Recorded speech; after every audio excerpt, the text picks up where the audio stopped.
Comme tous les Ivoiriens, l'année a été très difficile. Nous nous sommes vus envahis, assaillis par cette pandémie dont nous avons tous souffert.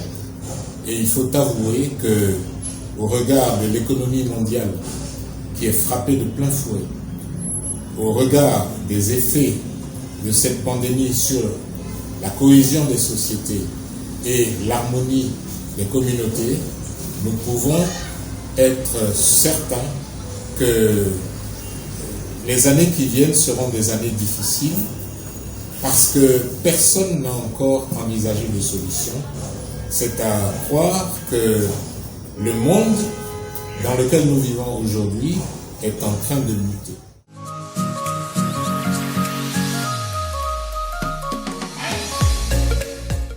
Alors, pour répondre à cette question, il faut savoir d'où on est parti. Au moment où nous prenions la tête de ce parti, le pouvoir actuel venait de s'installer en Côte d'Ivoire. Ce pouvoir a eu une première série d'actions sur les forces sociales en fracturant les partis, en fracturant les syndicats, et même les chefferies traditionnelles ont été touchées. Et donc, à cela, en ce qui concerne l'USD, s'ajoute la désorganisation du parti qui s'est faite à l'occasion du départ à la retraite du fondateur de l'USD, le professeur Bernard Zadi Zaoury. Il a donc fallu, à notre arrivée en 2014, de faire une restructuration du parti et la restauration de cette institution politique. Aujourd'hui, nous pouvons nous targuer d'être assez avancés puisque nous avons pu reconstruire l'audience du parti qui est aujourd'hui membre de toutes les grandes instances politiques nationales et qui participe à haut niveau à toutes les joutes politiques qui concernent l'avenir de ce pays.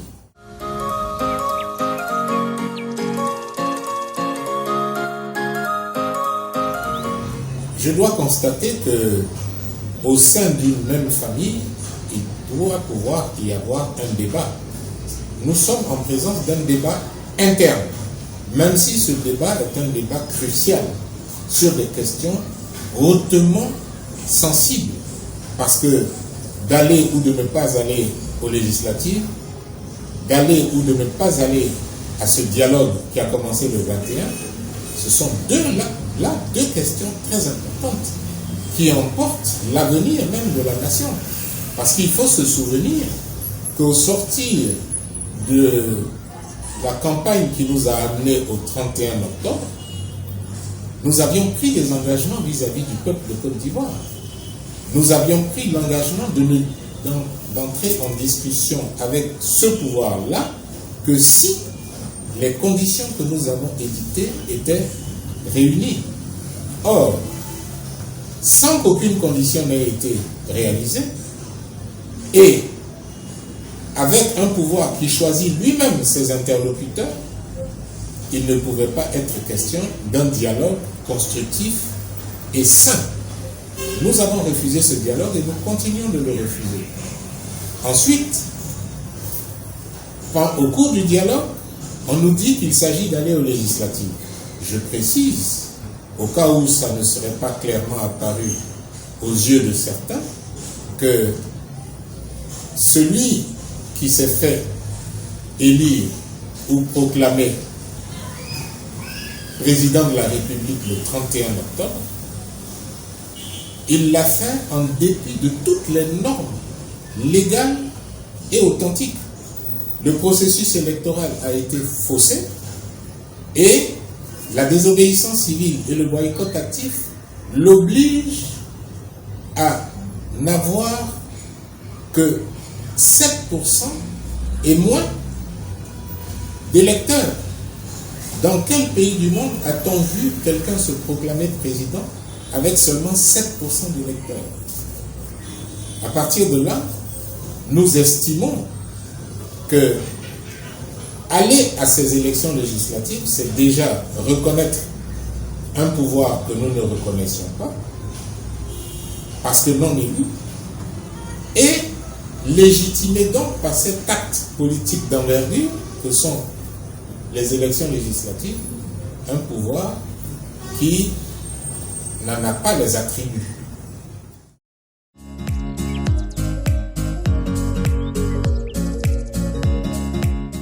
Alors, nous les avons interpellés.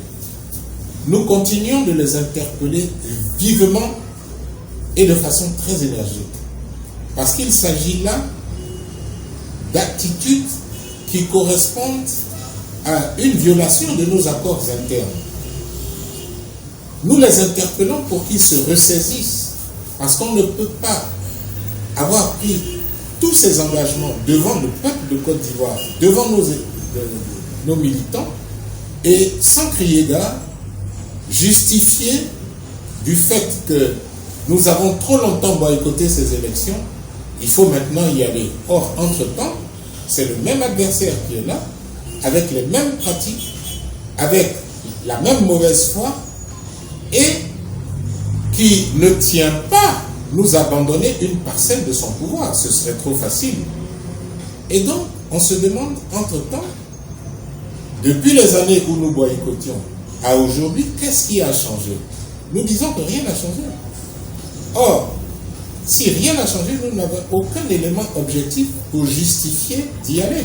On nous dit, oui, comme on sera en rang serré, on va gagner. C'est une illusion. C'est une illusion. Parce que c'est le même adversaire qui est là, avec les mêmes pratiques. Voilà.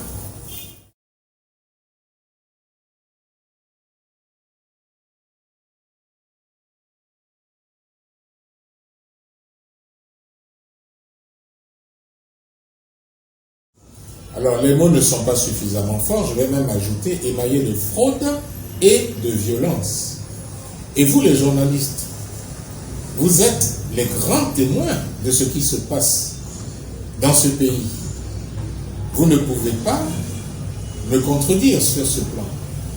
Au-delà de ça, moi qui représente l'USD, j'ai été de toutes les joutes où il a été question de préparer les élections, de préparer le processus électoral, de la normalisation de la vie sociopolitique et de toutes les grandes questions relatives au fonctionnement de la nation. J'ai commencé par le conclave de Bassam, où le CPD a été formé, jusqu'à en 2019, où les dernières négociations sur la CEI ont échoué. Et donc, les mots que nous utilisons ne sont pas forts. Le mot de fin est que nous réitérons notre appel à nos partenaires de l'opposition pour qu'ils comprennent que c'est une erreur d'aller à ces élections.